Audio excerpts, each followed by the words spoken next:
Wheel of Time community, and welcome to the Wheel of Time Pod-Thru. I'm Teresa. And I'm Tim. And together we're going to walk through Robert Jordan's Wheel of Time series. How you doing, Tim?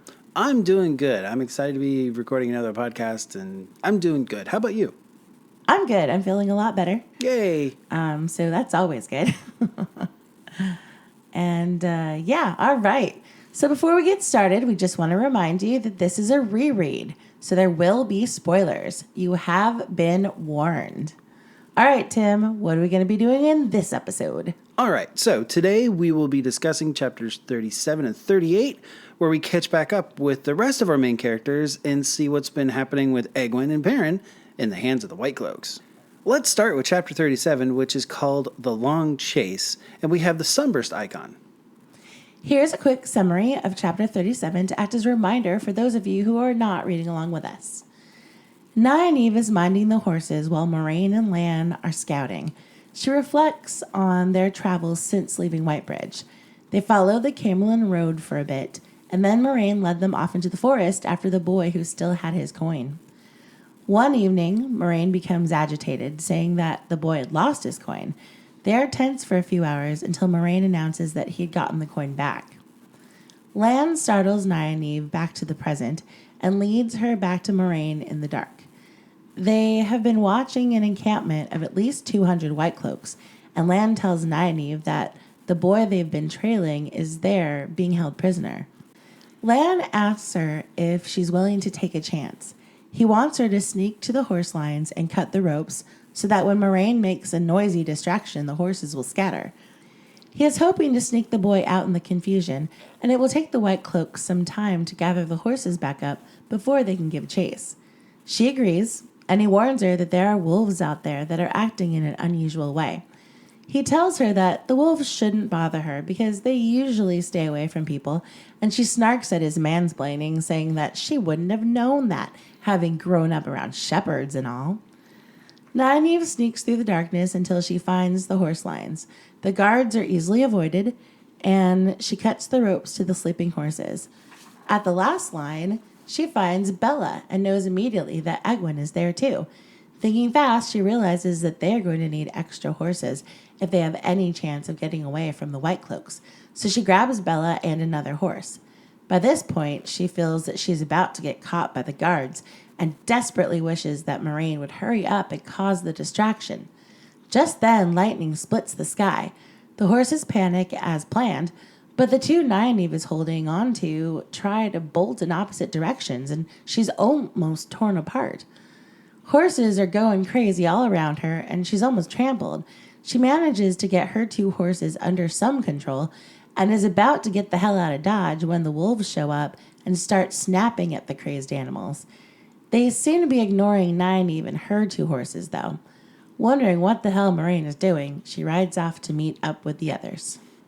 So, we've been kind of hard on the flashbacks in the previous chapters. This chapter starts off with another flashback, too. But the flashback at the start of this chapter is much better than the ones we've gotten before with Rand and Matt. Yeah.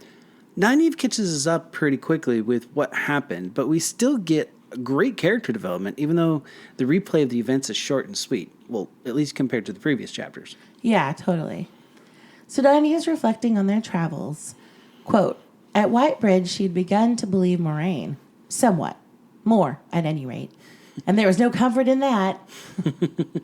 I just think it's really funny that she's still doubting Moraine, like more out of spite than anything else. Yeah, right? Yeah. It's great. Something that keeps occurring to me as on this reread is that my opinion of Moraine has changed a lot over the years. Yeah. I think I've figured out why it's changing too. We do not get a point of view from Moraine in this book. Right. Until the epilogue. Uh-huh. Then we don't really get many from her until later books. Right. We never get to see what she's plotting. We don't really know her motives for any of her plans, really ever. Yeah. Now that the series is complete and we know her motives were true the whole time, it's a lot easier to like her, even though Nynaeve and everyone else is kind of at odds with her. Yeah, totally. I did a lot of quoting in my notes for this chapter, so there's just going to be a lot of quotes. Fair warning. You're fine. So, quote, One evening, after they left the road, the invisible trail failed. Moraine, the unflappable Moraine, suddenly stood up beside the small fire where the tea kettle was boiling, her eyes widening. "It's gone," she whispered at the night. She tells Nynaeve that the boy no longer has his coin, and this is where Byre had taken all of Perrin's possessions from him. Right. Nynaeve finds it even more alarming because Moraine, who she sees as unflappable, is so agitated, so it like freaks her out even more. And then later, Moraine senses that he'd regained the coin, and that's when Bornhald accused Byre of acting like a thief. Right. And then she's fine, and she goes right to sleep. And then he's like, "Great, this is fine. Yeah, sure." I think my favorite part of Jordan's writing style, especially when it comes to Nynaeve, is it's the whole Moraine, the unflappable Moraine. Like, that's actually her thought process. There's like that comma and that repeat of the unflappable Moraine. Yeah. And I mean, Nynaeve has to admit, like, Moraine's in charge and in control most of the time. So seeing her become agitated when she's always in control of her emotions really freaks Nynaeve out. Yeah, it does.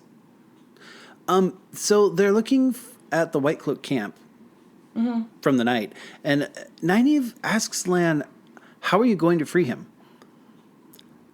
And we get this little quote. "It was not until he glanced at her and she suddenly realized how much assurance there had been in her that he could march into the middle of 200 men and come back with the boy." Because Lan is hardcore. And I kind of like how blindsided Nynaeve is when she realizes that she has so much more confidence in Lan without thinking about it. Like, Lan's not just some highly competent soldier. Like, he has somehow earned her total confidence in his abilities without her even realizing it. Yeah. Any of that is hard for anyone to do, especially when it comes to regards to Nynaeve. Like, finding her confidence, especially without her realizing it, that's next to impossible. Yeah, totally. So Lan asks Nynaeve, "Are you willing to take a chance?" And she responds without hesitating, "To help an Emmons fielder, of course." And then asks, "What kind of chance?" After she's already agreed. So for her, it doesn't even matter what it is. She'll do anything to help the Emmons fielders. Yeah. And again, like, she doesn't even hesitate. Like, it's not even a question. She's like, "Of course." And that just shows how, how great she is. Like, what her strength of character, like how loyal she is, and how faithful to her cause. Yeah, she is. She is. I love Nynaeve. So Lan says, quote, "There are 2 guards on that side of the camp beyond the picket lines, but if you're half as good as I think you are, they'll never see you." End quote. So for him, that is really, really high praise. It really is. He does not doubt her ability at all. And that, it means a lot, Like, so anyone who says that their relationship comes out of nowhere just isn't paying attention. Because it's all here, Yeah. Lan isn't the kind of guy who's going to start gushing over her. He's not going to give her flowers and read her poetry and that kind of stuff. He's a taciturn guy. It's all going to be subtle. So him showing her how much he respects her abilities is his way of expressing his feelings for her. And we've talked about this a little bit before, but their love grows out of mutual respect and recognition of the other's ability. That's what makes it so great and so unique. Yeah. Lan loves her not because she's beautiful and powerful, which she is, but because she's just as badass as he is. She's an equal, and he respects her for it. Though it does take her some time to recognize it for what it is. Yes, it does. Something about stubbornness and 2 rivers people. I don't know. I like the part where it says, "The idea was to be quiet, and she was not in any kind of competition with the warder. Oh, no." Which is exactly what we were talking about. Like, I love that this ends with a literal question mark. Like "oh no" isn't like "oh no" definitive. It's like "oh no." It's like she doesn't really know if what she's saying is true. It's great. I think she's actually in competition with her own expectations of who she is and what she thinks she should be able to do. Like, she she's always has this huge chip on her shoulder. Yeah. And she made up this whole competition in her own head. And Lan has no idea what she's thinking of. She has no idea she set this up. But I'm sure that if he was clued in, he'd probably be game. Yeah. Yeah, absolutely. The guards seem to be going through the motions by rote, but don't seem to actually be aware of their surroundings. Yeah. So they're pretty easy to avoid.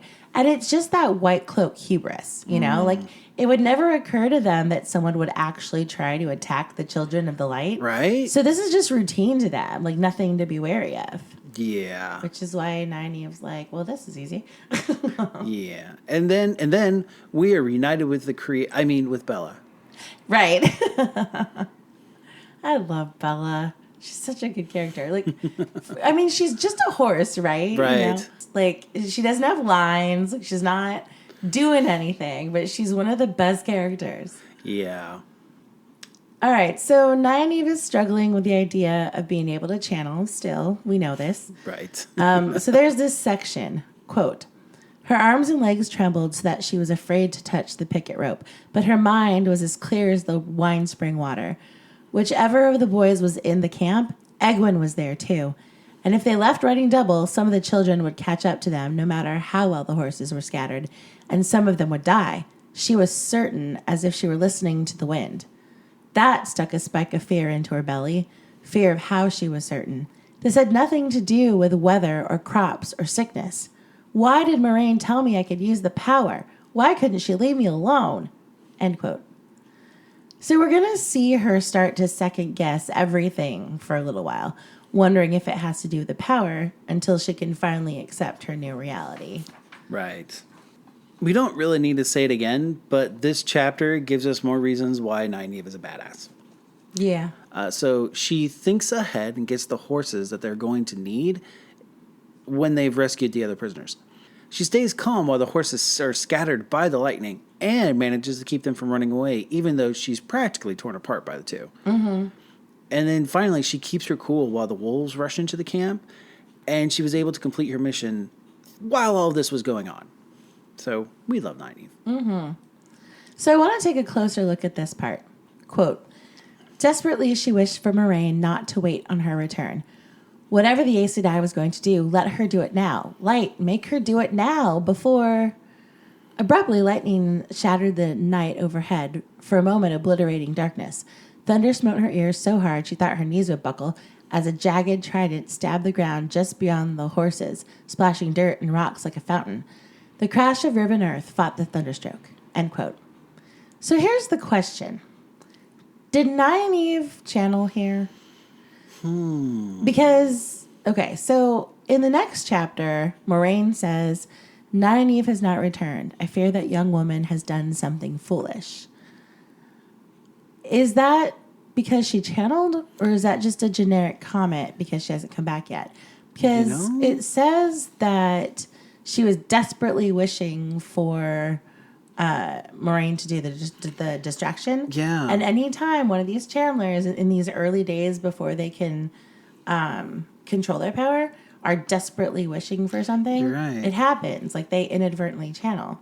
So, and I mean, at this point, Nynaeve is past the point where she gets the channeling sickness. So unlike Rand, where we get very clear, like, oh, something weird happened and then he got sick, that was channeling. That's not going to happen for Nynaeve. Like, she's beyond that point.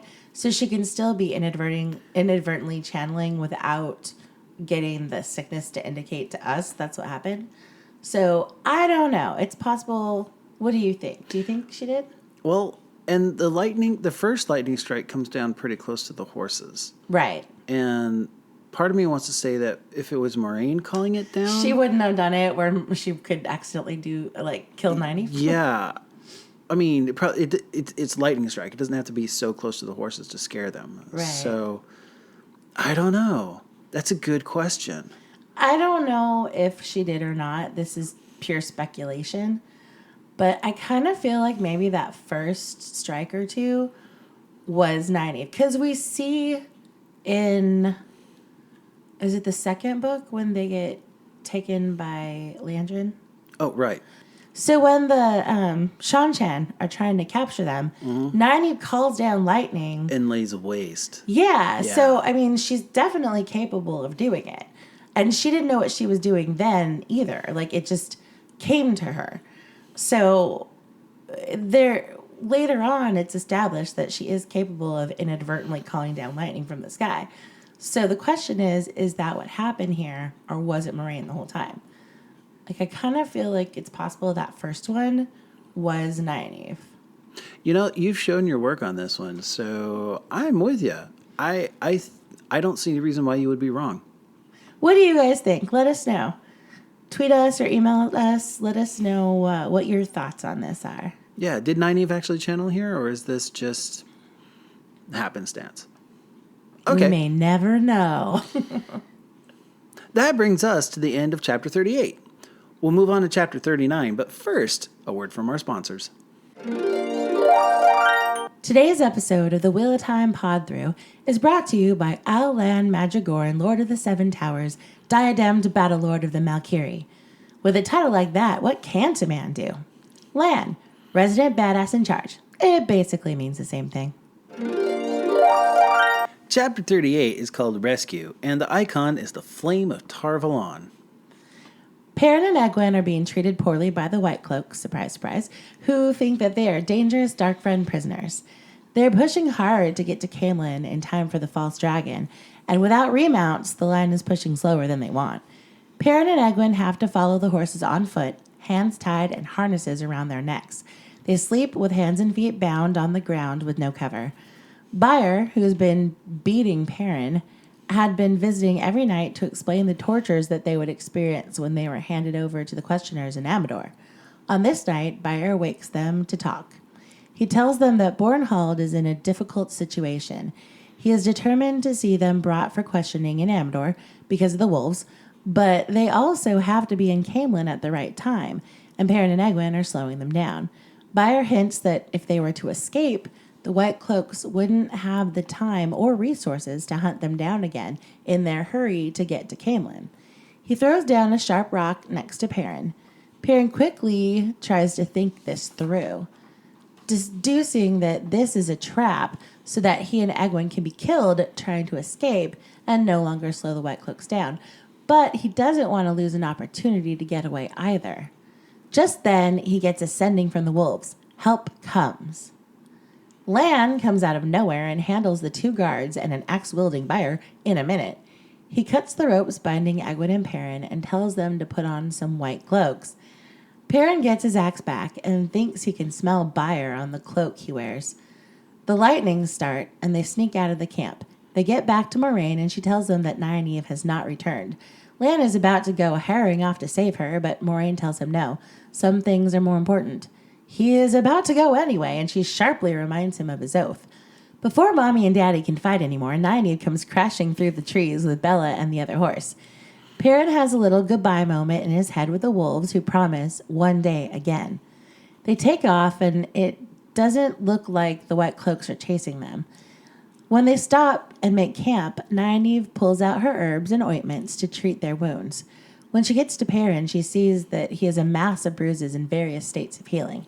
She applies her ointment that works a little too well, and his bruises completely disappear. She's about to move on when she suddenly notices his eyes. Nynaeve can't figure out what would cause the irises to go yellow. Moraine has a look and murmurs to herself that there was no foretelling this. Nynaeve demands to know what this is, and Moraine answers in riddles. Perrin realizes that she and Lan know about the wolves. Later, Lan asks if it just came to him or if he met a guide, and Perrin tells him about Elias. Lan explains that he knew Elias back in the day. Perrin asks if the wolf thing is of the Dark One, and Lan answers that he doesn't think so, but who really knows about these things? Lan tried to comfort Perrin, telling him, quote, "But this is not for us to worry about, eh, Blacksmith? We'll fight the shadow as long as we have breath, and if it overruns us, we'll go under biting and clawing. You two Rivers folk are too stubborn to surrender. Don't you worry whether the Dark One has stirred in your life. You are back among friends now," end quote. And yet, somehow, Perrin does not feel all that comforted. We see how Whitecloaks treat prisoners, and it sucks. Yeah. But the thing that occurred to me this time through was that this treatment is not the worst we will see happen to one of our characters during the course of the series. And Like, Egwene will suffer even worse later on at the hands of the Shanshan. And Rand suffers some really bad stuff in Lord of Chaos. yeah. So, yeah. So there are worse things than being marched to death by the Whitecloaks. Just not many. Way to go, Whitecloaks. You're not the worst at something. We get more evidence that Byre lacks empathy. Quote, in the beginning, he had not believed Byre either. He still did not want to. People just did not do things like that to other people. But Byre did not really threaten. As if he were talking about getting a drink of water, he talked about hot irons and pincers, about knives slicing away skin and needles piercing. He did not appear to be trying to frighten them. There was never even a touch of gloating in his eyes. He just did not care if they were frightened or not, if they were tortured or not, if they were alive or not. That was what brought cold sweat to Perrin's face once it got through to him. That was what finally convinced him Byre was telling the simple truth. End quote. Yeah. He's crazy. Like, this is not okay. There's something wrong with that man. Absolutely. Byre's convinced that if he let them escape, he could make it look like they were killed in the flight. He is willing to do anything to make it to Camelin. He sees it as doing the captain a favor.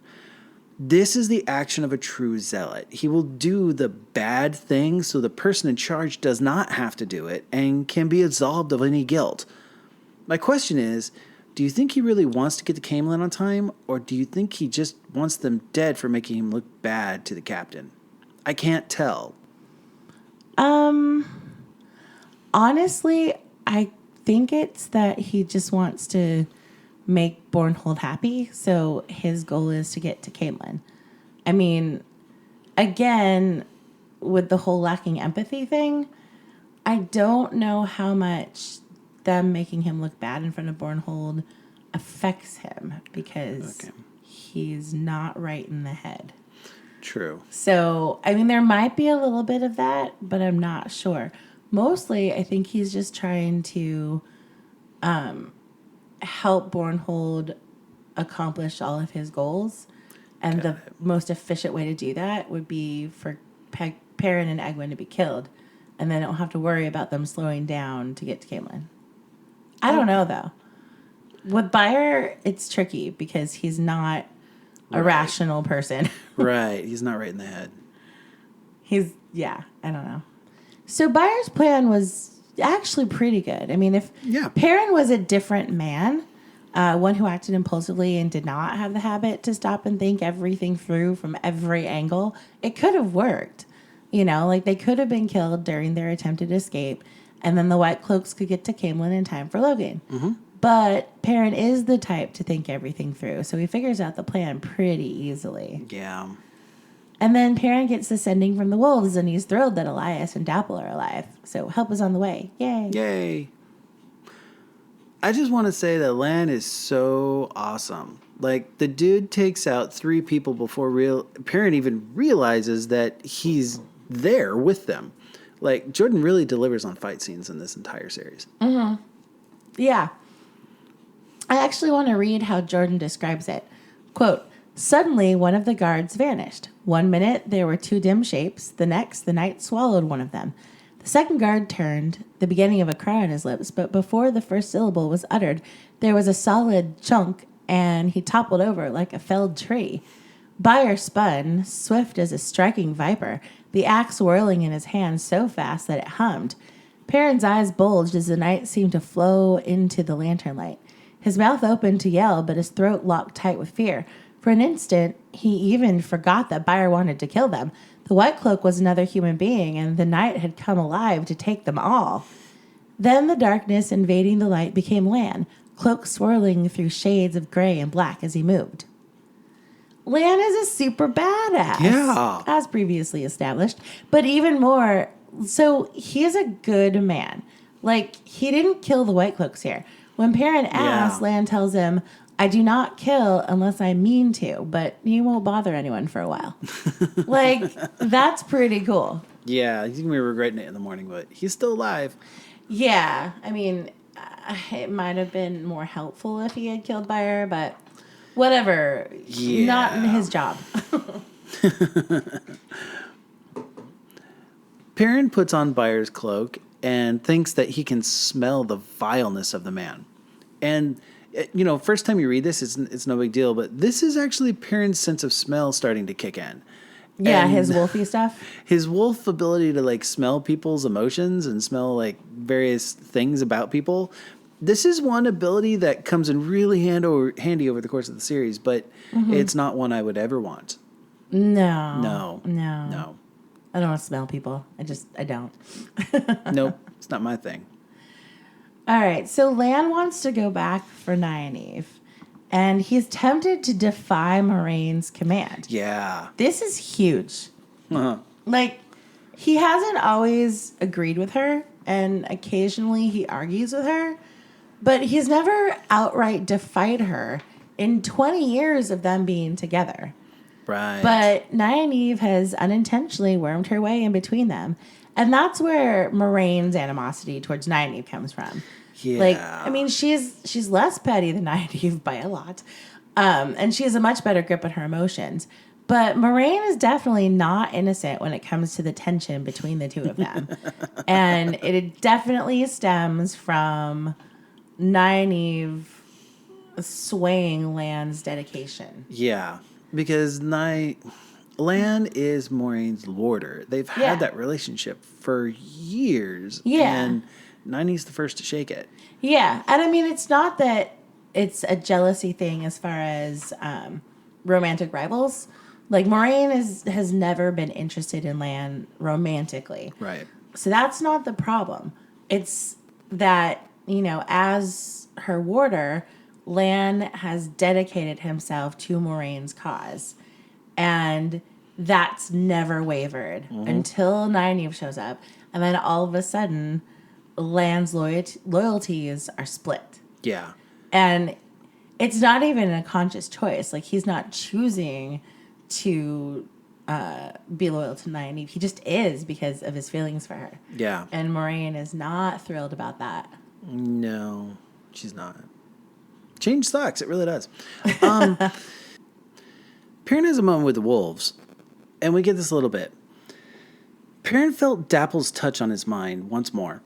One day again.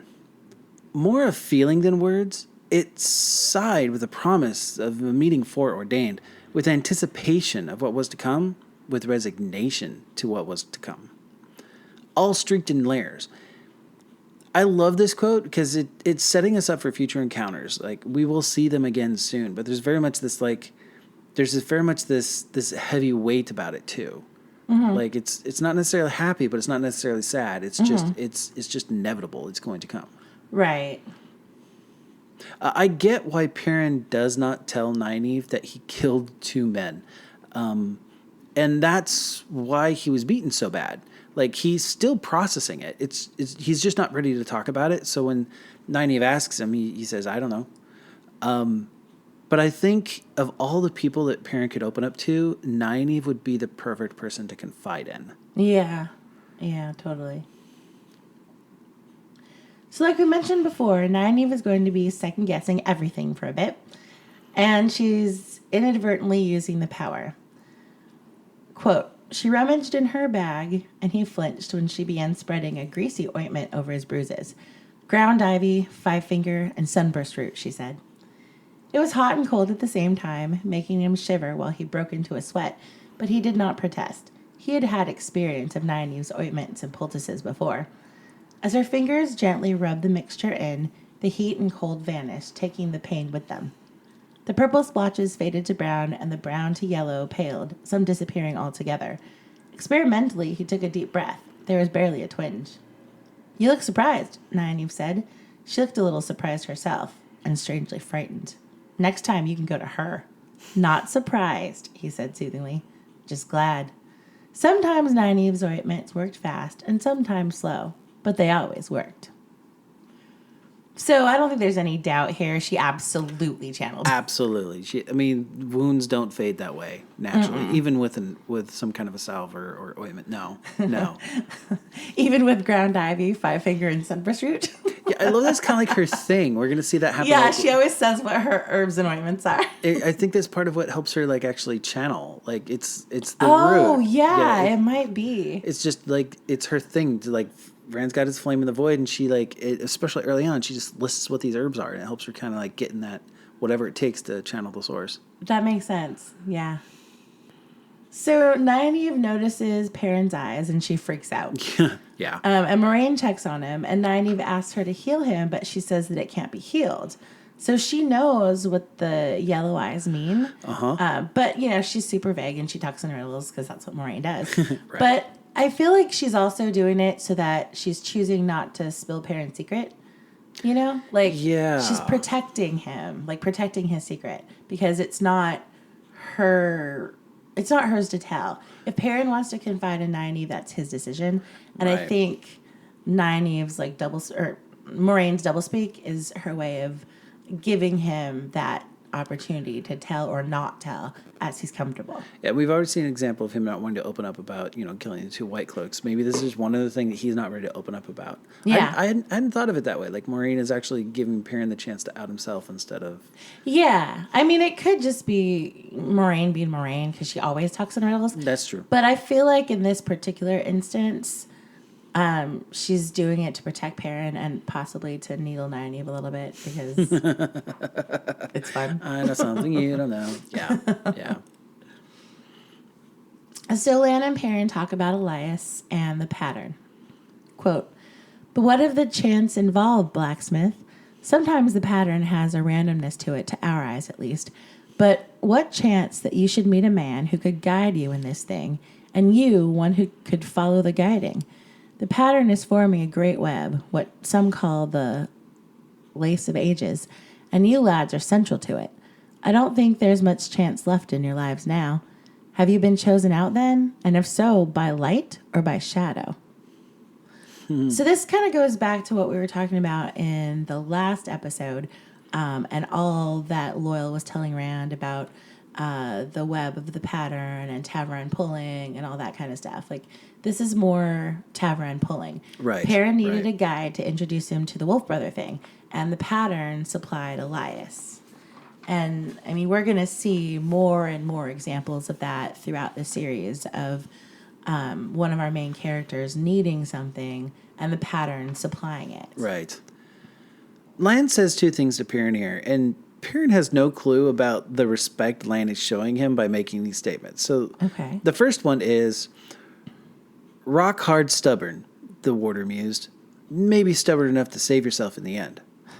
So this is actually a compliment. Anyone capable of standing against the Dark One, even out of stubbornness, is okay in Lan's book. Yeah, and true. I think that kind of just shoots over Perrin's head for a second. And the second one is, but that's not for the 2 of us to worry about. Blacksmith?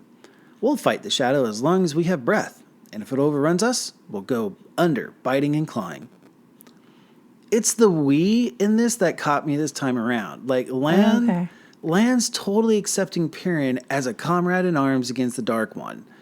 And it's not just a way to assure that for Lan to assure Perrin that he doesn't see him as a tool of the Dark One.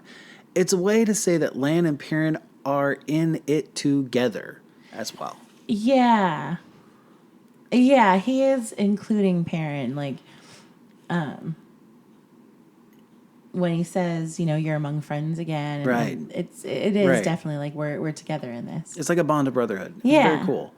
I wouldn't go so far as Lan thinking of Perrin as a brother, but definitely like we're on the same side. Right. Also, the idea of don't worry about the Dark One showing up in your life because you're too stubborn to give in to him. It's kind of funny. It's like stubbornness is the Dark One's kryptonite, and the people of the 2 rivers are chock full of it. It's just, oh, wow. I like that. Stubbornness is kryptonite. Yep. So Lan is actually being pretty sweet here, I think. And he's trying to comfort or reassure Perrin. But in typical Lan fashion, his words aren't so comforting. Yeah. The world's ending. We may be totally screwed, and we're running out of time. Sleep tight. Reminds me a lot of Elias. Yeah, it does, doesn't it? Like, your motivational speaking is not so motivational. You're comforting, not so comfort. I have a sword. That's what I have.